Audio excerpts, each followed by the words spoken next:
వాక్యం అనేది ఒక అద్దం. ఈ అద్దంలో మన ముఖం ఎలాగుందో కనపడుతుంది.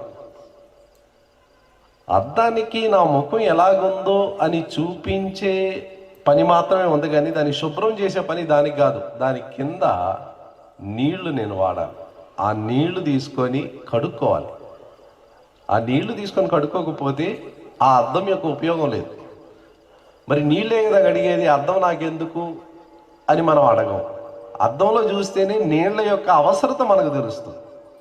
అద్దంలో మురికి కనపడితేనే నాకు నీళ్లు కావాలి, సబ్బు కావాలి, టవల్ కావాలి అని మనం ఆశపడతాం.